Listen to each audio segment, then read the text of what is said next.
오늘은 다급하신 예수님이라는 제목으로 하나님 말씀을 나누겠습니다.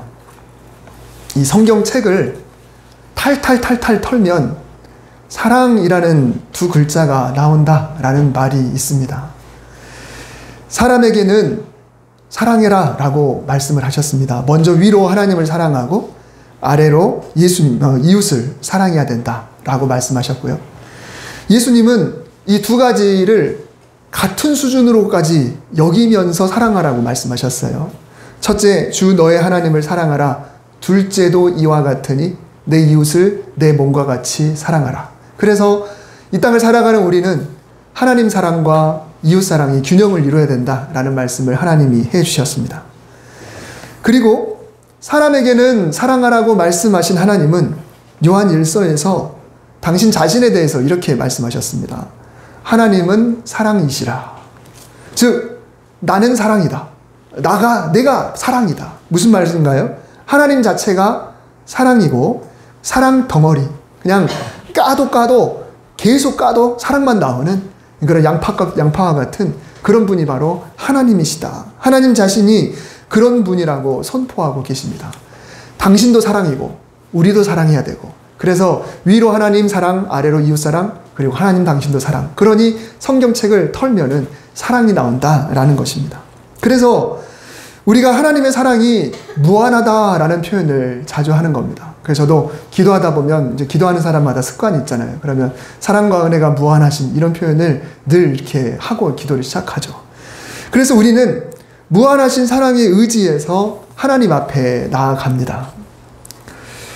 그런데 우리가 하나님 앞에 나아갈 때는 사랑보다는 두려움이 작용할 때가 간혹 있습니다.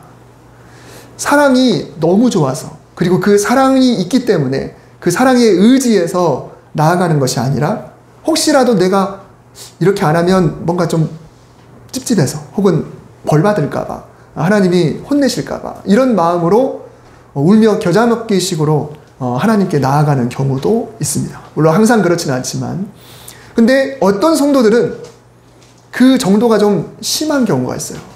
하나님은 분명히 사랑이신데 이상하게 무서워서 의무감으로 하나님을 찾는 경우가 참 많이 있다라는 것이죠. 그렇지만 그분도 교회에 나와서 기도할 때는 사랑이 많으신 하나님이라고 기도할 겁니다. 굉장히 이것도 아이러니죠. 기도는 사랑이라고 하면서 실제로는 무서워서 교회를 나오는 겁니다. 오늘 본문 직전에 예수님께서 제자 3명을 데리시고 어느 산에 올라가서 변화한 사건이 있었습니다. 몇 주 전에 설교에서 함께 나눴었죠.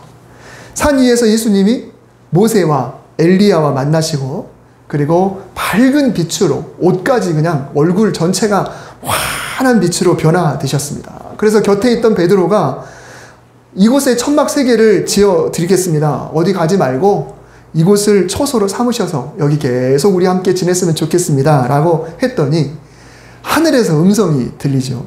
아서라, 어떤 일을 결정하기 전에 먼저 이 예수님의 말씀부터 들어라 라고 음성이 들렸습니다. 바로 이 사건, 소위 변화산 사건이라고 하는 이 사건을 마치시고 예수님과 제자들이 산에서 내려왔어요. 그리고 산 아래에 있던 나머지 제자 무리들과 합류한 내용이 바로 오늘 본문의 말씀입니다. 그런데 마침 한 사람이 예수님께 나와서 꿇어 엎드려 내 아들이 간질에 걸렸으니까 고쳐달라고 애원을 합니다. 간질은 오늘날 병명으로 뇌전증이라고 해요. 요즘 간질이라는 표현 잘 안 쓰죠. 저희도 어렸을 때는 간질 환자를 종종 봤습니다. 대학교 다니면서도 봤었어요. 근데 요즘은 그래도 의술이 많이 좋아져서 그런 사람들이 별로 없죠. 사회적으로 다분히 편견을 불러올 만한 용어이기 때문에 간질이라는 표현을 요즘 안 쓰고 뇌전증이라고 씁니다. 신경세포가 있는데 그 세포가 갑자기 폭주를 해서 그래서 몸이 통제가 안 되는 그런 증상이죠. 그래서 눈에 보일 때는 눈이 좀 뒤집히기도 하고 입에 거품을 물기도 하고 그런 증상입니다. 그런데 이 사람의 아들은 뭐가 문제냐면 불 곁을 지나가다가 갑자기 발작이 일어나는 거예요. 그리고 물가를 지나가다가 갑자기 발작이 일어나는 거예요. 통제가 안 되고 넘어지기 때문에 정말 무릎도 안 되는 물인데도 익사당할 수도 있는 그런 상황인 거죠. 근데 왜 그랬을까요? 유독 위험한 곳에 있을 때 발작이 일어나요. 왜냐하면 그 안에 귀신이 들어가 있었기 때문입니다. 그러니 이 부모의 마음이 어떻겠습니까? 한시도 마음을 놓을 수가 없는 그런 상황이죠. 근데 이 사람이 아들을 데리고 예수님을 만나러 왔는데 하필이면 그때 예수님이 산 위에 올라가 계셨던 거예요. 그러니 다급한 이 아버지가 제자들에게 내 아이 좀 고쳐달라고 요청을 했는데 제자들도 나름대로 뭔가를 해보려고 했지만 이 아이가 낫지를 않는 상황이었습니다. 그러던 차에 예수님이 내려오시니까 나와서 예수님 내 아들을 고쳐주세요. 그러자 예수님은 아들을 이리 데려오라 라고 말씀하신 후에 이 질병이 단순한 질병이 아니라 귀신이 들어가서 역사한다는 거 아시고 그 아이 안에 있는 귀신을 꾸짖었습니다. 그랬더니 귀신이 떠나갔어요. 결국 아들은 정상으로 돌아오게 됩니다. 그런데 이 사람이 예수님께 나와서 요청할 때 그냥 아들을 고쳐달라라고 하면 될 것을 하필이면 제자들의 무능함을 고자질을 했어요. 당신들의 제자들에게 고쳐달라고 했는데 소용이 없었습니다. 물론 그 사람의 다급함이 담겨 있었죠. 일부러 제자들을 잃으려고 하거나 망신 주려고 했던 건 아닐 거예요. 그러나 지금 나도 나름대로 노력을 했고 당신의 제자들도 나름대로 뭔가를 했다라는 것을 말하려고 했던 거겠죠. 그래서 예수님이 이렇게 대답을 하십니다. 믿음이 없고 패역한 세대여, 내가 얼마나 너희와 함께 있으며 얼마나 너희에게 참으리. 그리고 이제 다 무리들이 다 떠나간 후에 이제 제자들만 있는 상황에서 제자들이 조용히 예수님께 질문했습니다. 예수님, 도대체 왜 우리는 귀신을 쫓아내지 못했을까요? 그러자 예수님께서 대답하시죠. 너희 믿음이 작아서 그렇다. 너희에게 믿음이 겨자씨 한 알만큼만 있어도 산을 향해서 저쪽으로 옮겨라 라고 하면 산도 옮길 것이다 라고 말씀을 하셨습니다. 사람들이 다 있을 때는 믿음이 없고 패역한 사람들이라고 말씀하셨는데 여기서 믿음이 없다라는 말은 원어적으로 보면 말 그대로 믿음이 제로라는 말이에요. 제로. 아예 없다는 이야기입니다. 그리고 패역이란 말은 배신자, 변절자, 종교적으로 사용할 때 완전히 그냥 개종을 한 그런 사람을 말하는 겁니다. 그런데 사람들이 없고 제자들만 있을 때는 믿음이 없다거나 패역하다라는 표현을 쓰진 않으시고 믿음이 있기는 있지만 믿음이 크지 않다, 매우 작다라고 예수님이 돌려서 말씀을 하셨습니다. 그런데 믿음이 작은데 어느 정도 작은지를 비유로 말씀하셨죠. 만일 너희에게 믿음이 겨자씨 한 알만큼만 있어도 라고 이야기를 했습니다. 그러니까 믿음이 있긴 있대요. 그런데 겨자씨 한 알만큼은 아니에요. 그러니까 믿음이 없는 자들이라고 하지 않고 믿음이 작은 자들이라고 했으니까 있긴 있다는 거죠. 아까 믿음이 없다라는 이야기하고는 패역하다는 말하고 그 이야기하고는 완전히 다릅니다. 그런데 여러분, 이 겨자씨가 지난번에도 한번 설교할 때 말씀드렸었지만 겨자씨 크기가 이렇습니다. 여러분, 손가락 위에 지금 점 하나, 손바닥에 점 하나. 근데 예수님이 겨자씨 한 알만한 믿음만 있어도 라고 말씀을 하셨습니다. 근데 예수님은 이만큼만 있어도 산을 옮길 수 있는데 하물며 사람에게서 귀신 쫓아내는 것은 그보다 더 작은 믿음으로도 거뜬하지 않겠는가라고 말씀을 하시는 거예요. 근데 여러분, 이 예수님의 말씀이 어떻게 다가오십니까? 아, 나에게 겨자씨 하나만한 믿음만 있으면 나도 엄청난 일을 할 수가 있구나. 나도 불가능이 없겠구나. 모든 일을 할 수 있겠구나. 라고 희망이 생깁니까? 아니면 나는 죽었다 깨어나도 산을 못 옮기는데 그러면 그동안 나도 수십 년 신앙생활 했는데 그럼 내 믿음은 도대체 뭐야? 라는 생각으로 희망보다는 뭔가 좀 자괴감이 들고 혹은 좌절하는 그런 마음이 듭니까? 저 같은 경우는 후자입니다. 저는 목사인데요. 목사면 남들이 볼 때 그래도 일반 평신도들보다는 믿음이 더 있겠거니라고 생각하실 수도 있겠죠. 사람들이 볼 때는 안 믿는 사람보다는 그래도 믿음이 좀 있겠다고 생각할 수 있겠죠. 그런데 저는 저 앞에 있는 산 못 옮깁니다. 절대로 옮길 수 없어요. 제가 뭐 기도한다고 해서 뭐 여기 한강이 갈라지기를 하겠습니까? 얼어있는 강이 녹기를 하겠습니까? 그러면 내 믿음도 이 손톱보다도 작은 이 겨자씨 한 알보다도 못하네 라고 하는 생각이 드니까 이 말씀을 읽으면 읽을수록 희망이 생긴다기보다는 자꾸 움츠러들 수밖에 없는 그런 말씀이에요. 제가 병장일 때 군대에서 배수로 공사를 했습니다. 이 배수로 공사는요, 요즘 어떻게 합니까? 포크레인이 오잖아요. 그리고 콘크리트 포장이 돼가지고 콘크리트를 아예 딱 짜서 와서 그냥 끼우기만 하면 돼요. 그렇게만 하는데 옛날 공사는 다 이랬습니다. 삽하고 곡괭이를 들고 옆에 그냥 돌들을 정말 모양도 각지지도 않은 자연석들 있죠. 자연석들을 잔뜩 퍼다 놓으면 그거를 마치 테트리스 하듯이 정말 이렇게 들고 저렇게 들고 하면서 양쪽에다가 쌓아가야 되는 거예요. 그런데 제가 테트리스를 잘합니다. 실제로 게임을 잘해요. 테트리스 게임. 그래서 옛날에 어렸을 때 오락실에 가면은 거기 랭킹이 이렇게 있잖아요. 그럼 랭킹 이름이 전부 다 JJW로 만들어 놓고 자리를 틀었어요. 항상 1위부터 처음 마지막까지. 굉장히 테트리를 잘해요. 그래서 그런지 이 배수로 쌓는 일을 제가 유난히 잘했습니다. 그래서 보통 넓은 구간을, 긴 기간을 배수로를 쌓으면 구간 맡겨주거든요. 누구 한 명이 인솔자에 밑에 후임병들 몇 명. 그러면 제가 병장이니까 어느 구간의 리더가 되겠죠. 그러면 서로 저한테 같은 팀이 되려고 막 줄을 섰어요. 왜냐하면 저하고 같이 하면 잘하니까. 그랬었습니다. 그런데 한 번은 공사를 하다가 뒤를 돌아섰는데 제가 맡은 구간이 갑자기 일부 무너져 버렸습니다. 그랬더니 작업을 관리하던 중사가 저더러 이렇게 이야기합니다. 야, 장진우, 너는 왜 할 줄 아는 게 하나도 없냐라는 이야기를 했어요.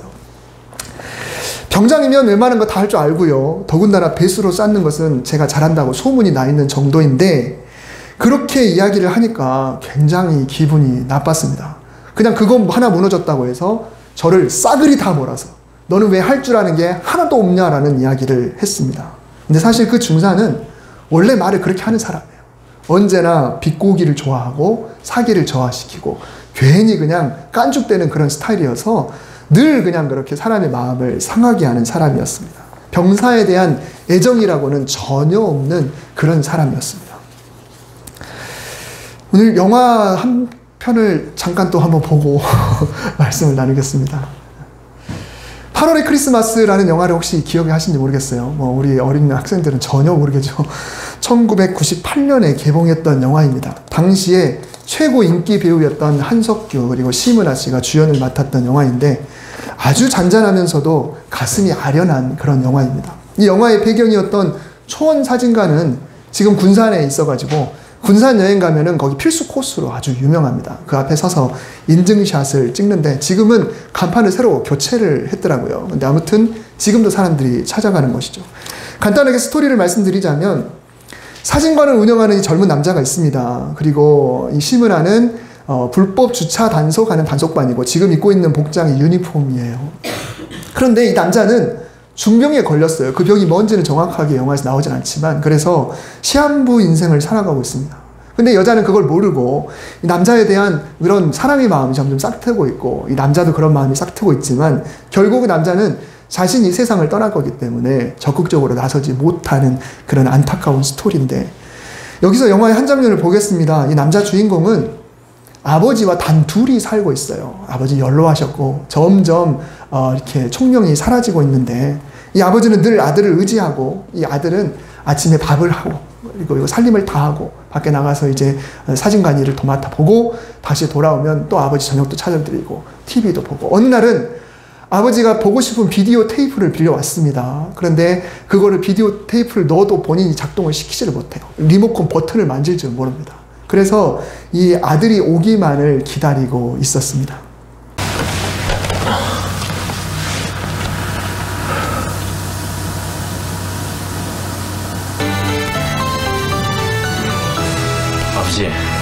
아버지가 한번 해보세요.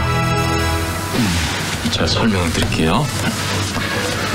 테이프 넣으시면 자동적으로 플레이 되거든요. 그러니까 TV 전원하시고요.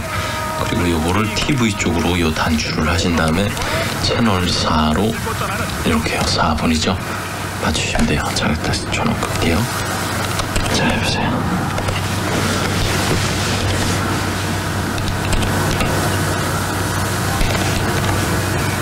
아니 아버지, 이 전원 먼저 키신 다음에 이 단추를 TV 쪽으로 하시고 이렇게 4번이요.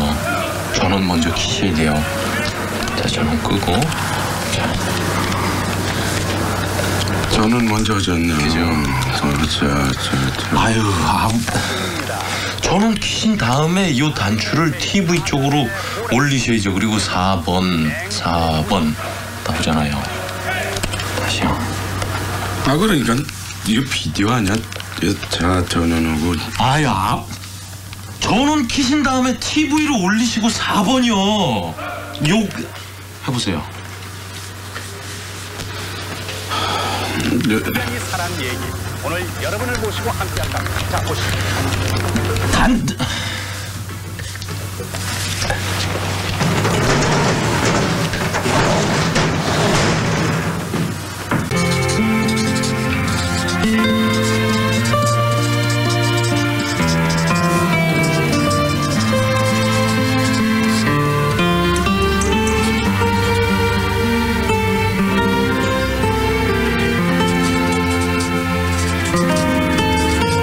네, 여기까지입니다.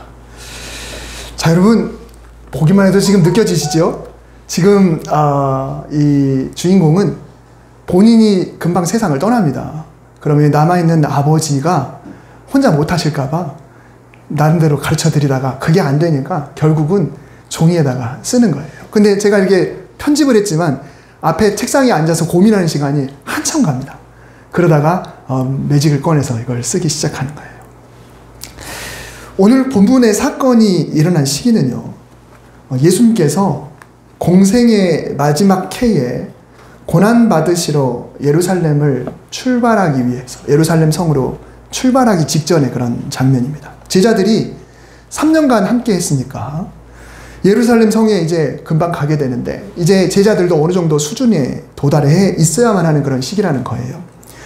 직전에 한 산에서 변화하시면서 이제 마지막 죽음을 예비하시고, 그리고 본문 바로 뒤에 22절에서 23절을 보면 곧바로 갈릴리에 모인 제자들에게 당신이 사람들의 손에 넘겨져서 죽임을 당하게 될 것이고 3일 만에 부활하실 것을 예고하셨습니다.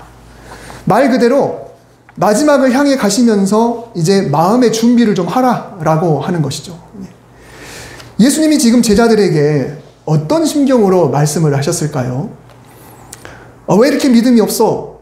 왜 이렇게 불신앙이야? 너희들 왜 이렇게 변절자 같아? 왜 이렇게 믿음이 적어? 고작 겨자씨만한 믿음도 없어? 라고 꾸짖으셨던 것이 과연 예수님의 마음일까?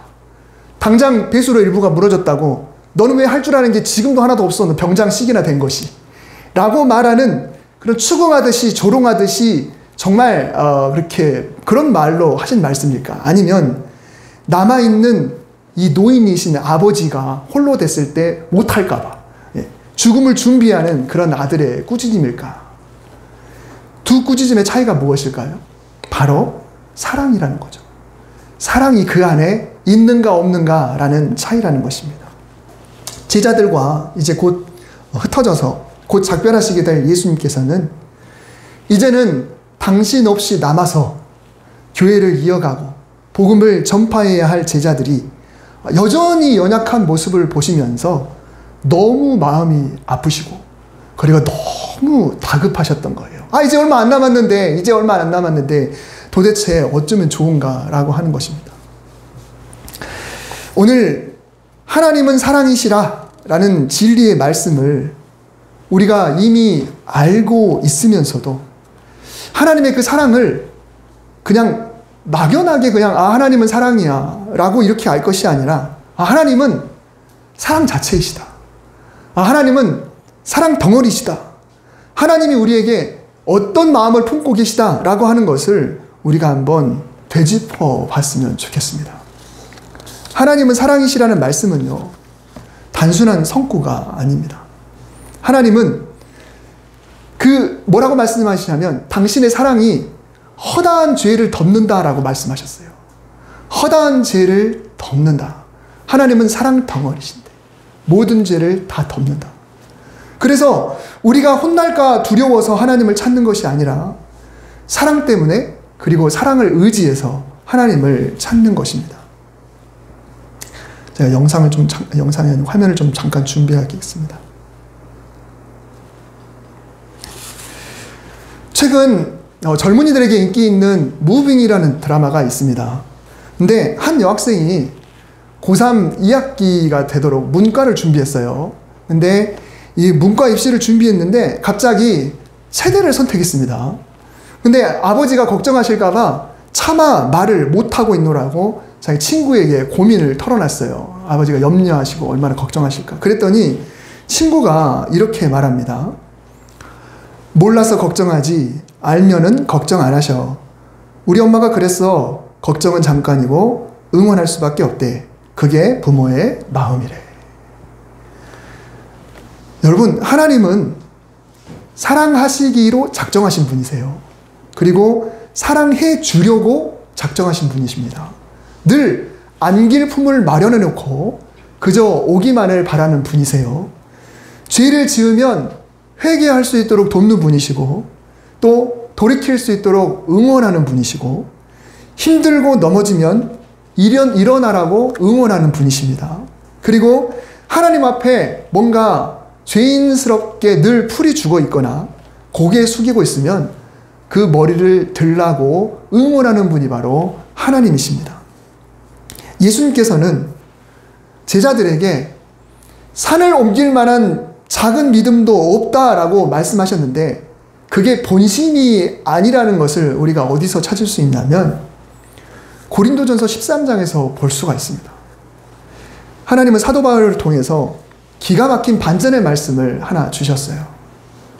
내가 예언하는 능력이 있어 모든 비밀과 모든 지식을 알고 또 산을 옮길 만한 모든 믿음이 있을지라도 사랑이 없으면 내가 아무것도 아니요. 이 제자들에게는 겨자씨앗할 만한 믿음만 있어도 산을 옮길 수 있다라고 하면서 믿음을 강조하신 것 같잖아요. 믿음을 강조하신 것 같아요. 그러나 사도 바울을 통해서 뭐라고 말씀하시나요?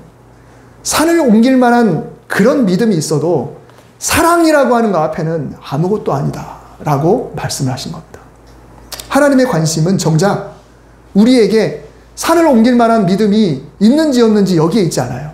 과연 하나님의 그 사랑을 어떻게 생각하고 있는지, 그리고 과연 그 사랑을 깨닫고 있는 사람이 세상을 향하여 어떤 사랑을 품고 있는지, 여기에 하나님이 관심을 갖고 계시다라고 하는 것입니다. 너희에게 믿음이 좀 부족하더라도 차라리 사랑이 있는 것이 더 낫다. 이렇게 하나님이 말씀하실 수 있는 것은 네가 믿음이 부족하더라도 여전히 너를 사랑한다 라고 하는 깊은 뜻이 있기 때문에 그렇습니다. 그래서 우리가 사랑이 많으신 하나님은 사랑이십니다. 이렇게 이야기할 때 그냥 성구로, 그냥 우리가 습관적으로 그냥 이야기하는 것이 아니라 정말 우리가 언제 달려가도 언제 품고 이해하는 분. 물론 우리가 넘어지고 힘들어하면 잠시 걱정하겠지만 그러나 언제나 응원하시는 분이 바로 하나님이시다라고 하는 것을 오늘 다시 한번 말씀해 주고 계십니다. 오늘 그 사랑에 빠져서 큰 위로와 힘을 얻으시고 그리고 그렇게 사랑하시는 하나님을 찬양하시고 내가 어떤 상황이든지 간에 또 내가 어떤 죄를 저질렀든지 간에 지금 어떤 일에 처해 있든지 간에 내 신앙이 어떤 곡선을 그리고 있든지 간에 그 사랑이신 하나님 앞에 어떤 주저하지 않고 달려갈 수 있는 저와 여러분 되시기를 주님의 이름으로 축복합니다. 기도하겠습니다. 사랑과 은혜가 한없이 크신 하나님, 주님의 이름을 찬양합니다. 하나님은 사랑이십니다. 그 사랑 앞에 우리가 머리를 숙입니다. 우리가 그냥 입에서만 사랑이시라고 말하거나 우리의 머리로만 그냥 그런 분이라고 생각하는 것이 아니라 우리의 가슴으로 하나님의 한없으신 그 사랑 앞에 들어갈 수 있도록 그 품에 안길 수 있도록 주님 도와주시고 오늘 말씀처럼 우리를 여전히 사랑하신 하나님께서 때로는 속상하시더라도 우리를 안아주신다는 이 말씀이 우리에게 희망이 될 수 있도록 도와주시옵소서. 하나님을 사랑하고 이웃을 사랑하고 사랑이신 하나님의 품 안에 우리가 평생을 맡길 수 있도록 인도하여 주시옵소서. 예수님의 이름으로 기도드립니다. 아멘.